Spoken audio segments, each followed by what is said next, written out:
Hello guys, welcome back to my channel. It's Erin G. Magluluto tayo ng Hindi na simple overcook yung at ating. masarap na Pakuluan igado muna natin yung may recipe. taba-taba ng ating baboy. Ilocano style. Yan. Lapit na siyang maging bigat.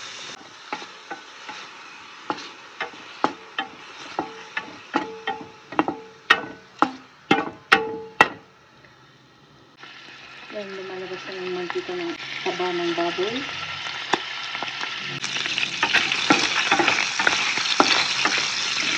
Yan yung gagamitin natin na panggisa sa ating mga sibuyas at bawang.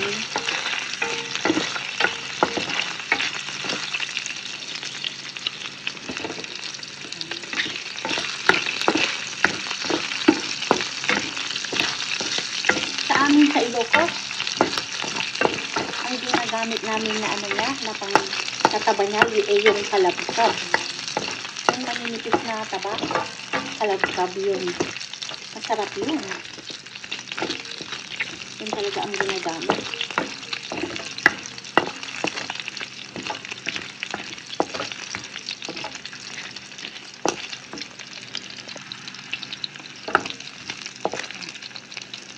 Tanggalin lang natin ng konti ng mantika. Yan. Tanggalin natin sa gilid yung mga taba. Yan, lagay na natin yung ating sibuyas. Wala akong pulang sibuyas ngayon. Nabusan na ito. Kaya yan lang ginamit ko. Ayan yan. Kahit naman yan. Masarap din naman, pero mas masarap na pulang sibuyas, shallot. Yan sa naman, bawang. Bawang.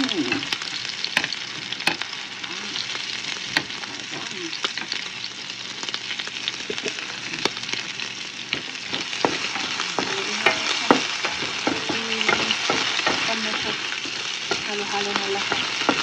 Pagsunod ng bawang. Then, pwede nang ilagay yung ating lean pork, yung laman ng baboy. Ito ba kabari ng konti yan? Yung kanina, yung ginamit ko, nagmamarble yung ano na, meat niya. Yan. Yan.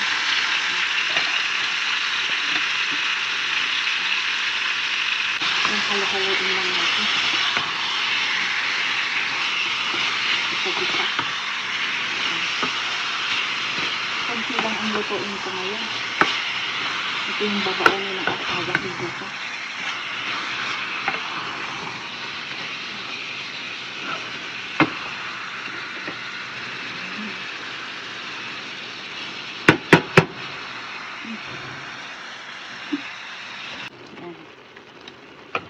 Yan, maglagay na tayo ng soy sauce,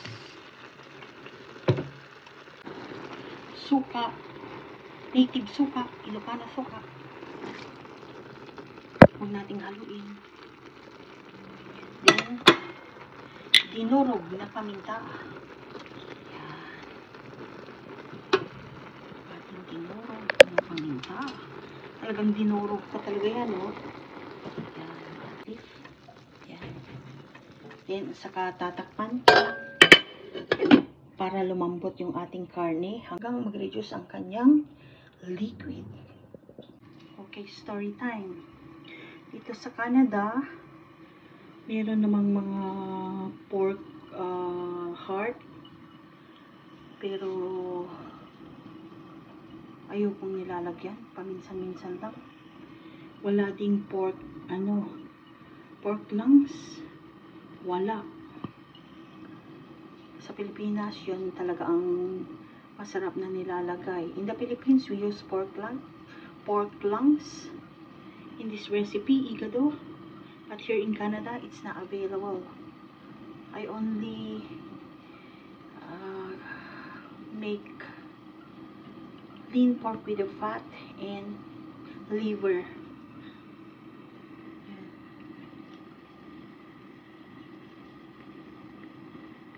Ayoko naman yung may mga laman-laman. Only liver. Pero mas masarap sana kung meron siyang pork. lungs. Yan. Check natin yung ating ano, nausokan na naman kayo.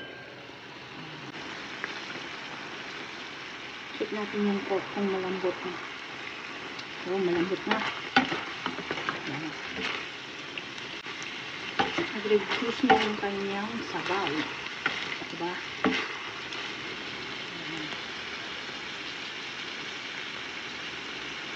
Ito, hindi ako naglalagay ng mga nor cubes or magic sarap. Gusto kong malasahan yung lasa ng natural na baboy, at saka yung ating liver, suka lang, and soy sauce. Pero ang gamit ko na soy sauce, Ilocano vinegar, Ilocos vinegar. Meron nang nabibili dito sa ano, sa supermarket, hindi lang sa Asian. Dito sa malapit sa amin, meron nang nabibili na ganun.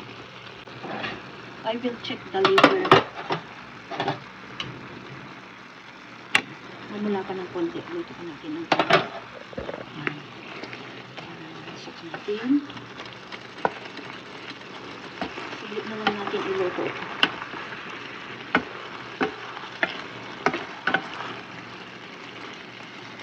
Hinihina ko na yung apoy.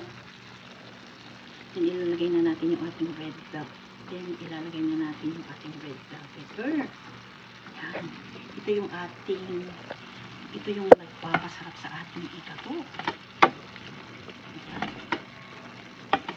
Minsan, kinubes-cubes ko, pero ngayon gusto ko pahaba. Yan. Lutuin lang natin ng saglit. Huwag overcooking. Yan. Those who don't love liver, I don't know what's the remedy. Pwede rin naman na hindi lagyan ng liver, pero syempre mas masarap. Kasi liver is rich in iron. Sa mga anemic dyan, kailangan kumain ng ganyan.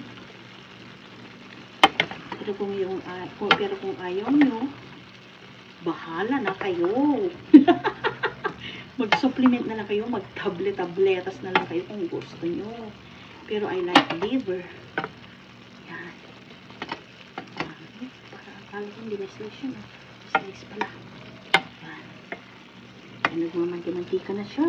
That's what I like. Igado. Yan. Iluto pa natin ng konti. But make sure na hindi overcook yung ating liver. Yan. It's my favorite dish. Sikat ito sa mga kasalan, birthday, sa aming kahit saan sa Pilipinas. Yan.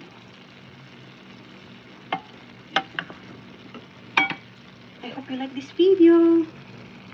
Nagluto na ako noon ito kaya lang gusto ko na namang i-video para makita nyo, kasi yon hindi ko pinideo ng long form, it's only in short form. Ayan.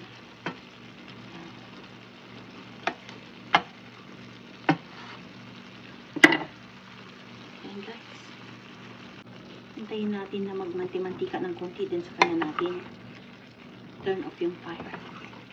Ayan Ayan.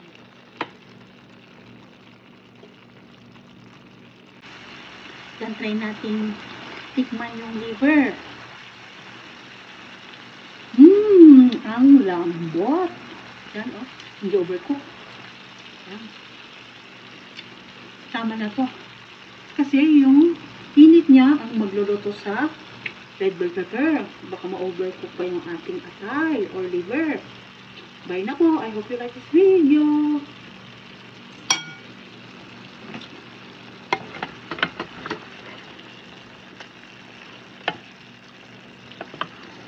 Luto na yung ating igado.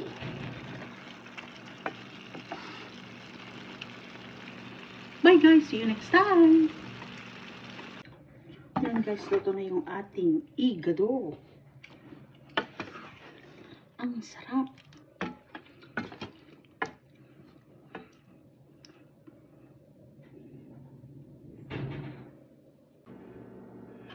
guys, luto na yung ating ikado.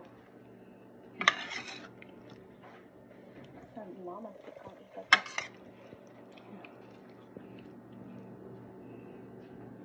Kain tayo. Hindi na overcook yung ating atay. Ayan, oh. Kain tayo. Masarap iyang bulay sa kanin.